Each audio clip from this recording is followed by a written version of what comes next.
दिनांक 11 जुलाई 2021 जमीयत उलमाए हिंद दिल्ली प्रदेश चुनाव हुआ। चुनाव में प्रत्याशी मौलाना आबिद कासमी एवं दूसरे प्रत्याशी मौलाना दाऊद मौलाना आबिद कासमी को 193 वोट मिले।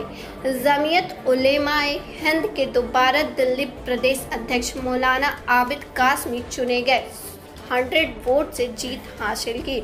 उपाध्यक्ष 4 चुने गए। मुफ्ती हिसामुद्दीन, शाहिद शेख यूसुफ, फरीद अहमद, मौलाना आबिद कासिम ने जीत के बाद उत्तर पूर्वी दिल्ली बुलंद मस्जिद शास्त्री पार्क के प्रेस वार्ता रखी।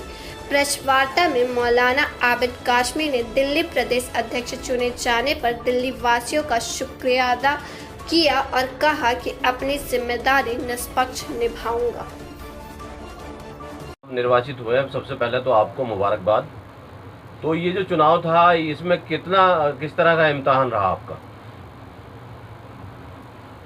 असल में चुनाव तो चुनाव होता है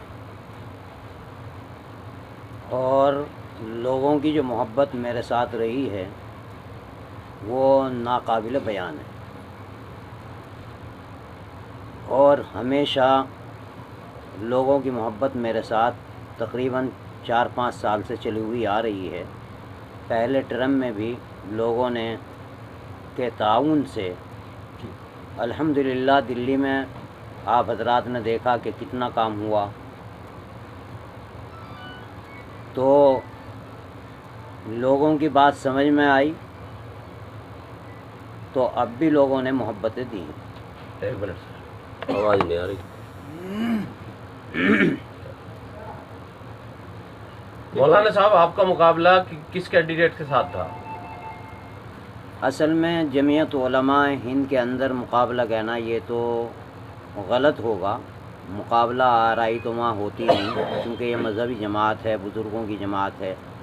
इसके मेरा मतलब चुनावी मुकाबले से है, तो चुनाव में तो मुकाबला ही था ना। कवायद और ज़वाबित होते हैं, उन कवायद में कोई भी मद्दे मुकाबिल होते हैं लोग, बहुत सारे लोग होते हैं। आपके चुनाव में 2 कैंडिडेट थे, 2 उम्मीदवार थे, तो ये अगर मुकाबला ना माना जाए, इसे मोहब्बतें, दुआएं, ये सारी चीज़ें वोट डालने के बाद ही तो मिलेंगी।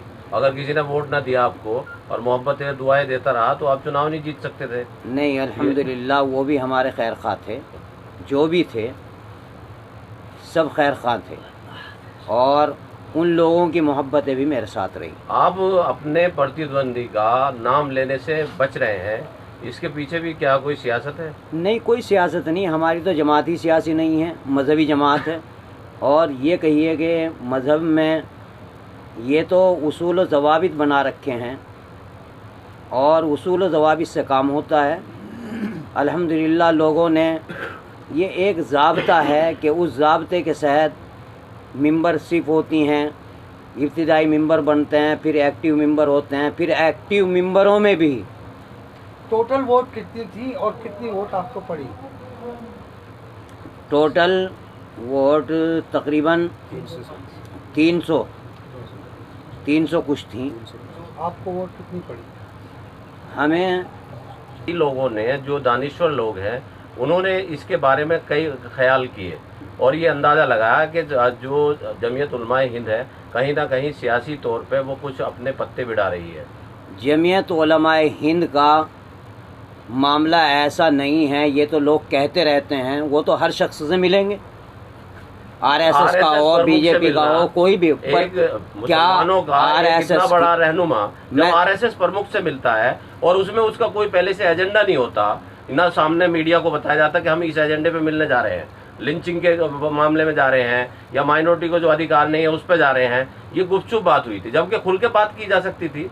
आरएसएस की जो है उसकी पुष्टपनाही में सरकार सबसे पहले मैं आपको ये साफ कर दूं, मज़हब इस्लाम की जो बुनियाद है वो इंसानियत के ऊपर है और जमीयत उलमाए हिंद का क़याम 1919 से है और जब से जमीयत का वजूद है, जब से इंसानियत के ऊपर ही ये काम करती है। तो जमीयत उलमाए हिंद के लिए ये कोई मायूब चीज़ नहीं है। अगर हमारा फ़ायदा आरएसएस के प्रमुख से मिलने में हैं तो हम आरएसएस के प्रमुख से भी मिलेंगे। आप